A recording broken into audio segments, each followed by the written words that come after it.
Greetings, this is Frosty Thundertrod, Telnor Beastmaster of the Sundered Guard, and I am back on Shoal to talk about last weekend testing for August 10th to August 16th, 2025. This week's testing was focused mainly on new player experience, with the anvils being fully opened up.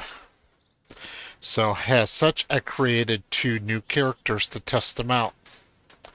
The first one I created was a cleric. I haven't really played the cleric much, so it was kind of an interesting experience for me. I can see now why everybody says the clerics are hands down the strongest class. You got good damage, and you got excellent survivability. It gets, I guess they get a little harder on mana later on, but early on, you can just, keep yourself healed completely at all times, even taking on three or four equal level enemies. But anyway, for the anvils, it is a bigger starting area than Riverlands is, and it's quite a bit underground. In the Divine Gate area, it's like a huge chamber. And you can also find your starting crafting tools laying on the ground there. So as you wander around the starting chamber, you can pick up your crafting tools and a few starting weapons. And then you come out of the chamber with this Divine Gate. Then you can go either right to Campfire or left to Hammer's Rest. The first time I went right. Going right takes you through a more of a natural cavern. It's kind of easy to get lost here.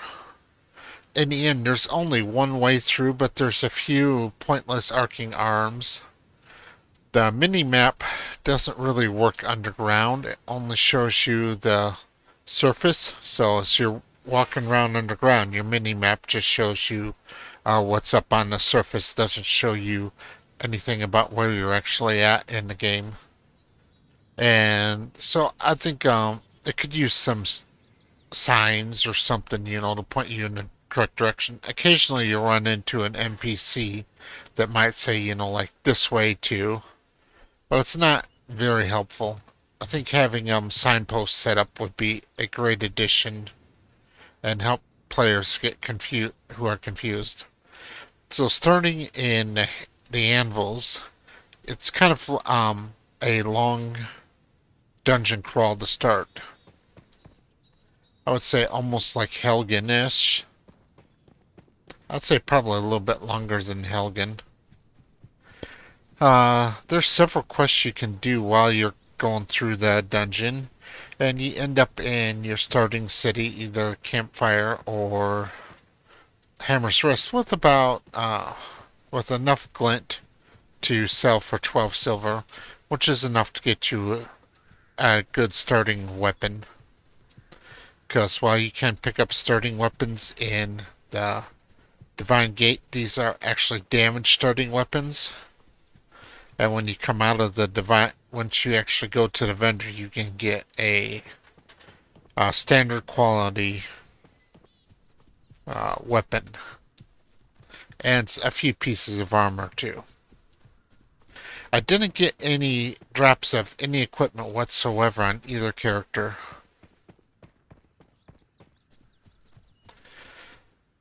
So I think that needs to be addressed. There needs to be some more starting gear drops. They introduced a new enemy. They call them Ramkin. Most people familiar with fantasy will recognize them as satyrs. Basically, two bipedal anamorphic rams, or sheep. Goats, to be more specific. Then,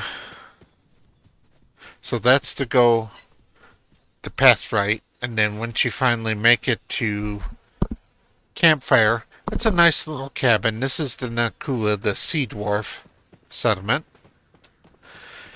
And, I like it. Of the two starting cities, I think I like that one a little bit better. If you go left, you go through something that reminds me a lot of the Underroads from Dragon Age Origins. That's a very traditional dwarf, underground caverns, sculpted and chiseled.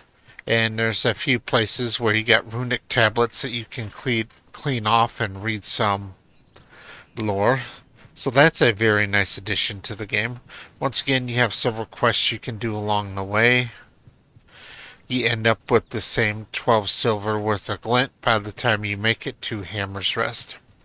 And then once you get into Hammer's Rest, it's a very large, impressive, carved stone underground city. The way to find your way out is you basically got to walk towards the blinding light, and then that'll get you outside of the city into the general open world where you can start to adventure. The anvils themselves continue to be a very impressive biome outside. I actually like it a lot better than Riverlands. Granted, there are a couple more starting areas to go through yet. We still got the starting area for the elves, for the orcs, and of course the Tilnar. But so far, I gotta say that the Anvils is a much better starting area than Riverlands. So much so, in fact, I think that the Riverlands are going to get a complete rework here pretty soon. There's also been some more changes to the level 1 to 10 crafting system. I did not get a chance to participate in that, so I can't really comment. And we're coming up here, 10 days away from the supposed start of Phase 3. With the changes made to the anvils, the PTR was actually down for quite a bit this week. So we still can't maintain our 24/7 promised uptime. I really am hoping that Phase 3 gets pushed back again. While PTR is showing some amazing progress and has completely left production in the dust, I still don't think it's ready for the next wave to fully come out.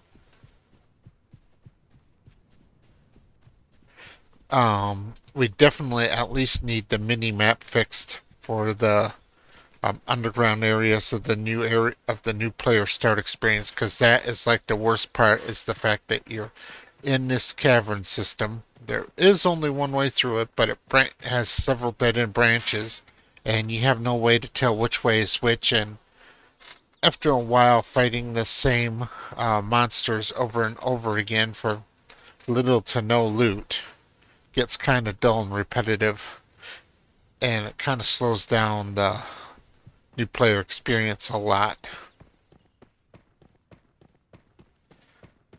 So that's all I have to say about the last week in testing for today. Thank you very much for watching.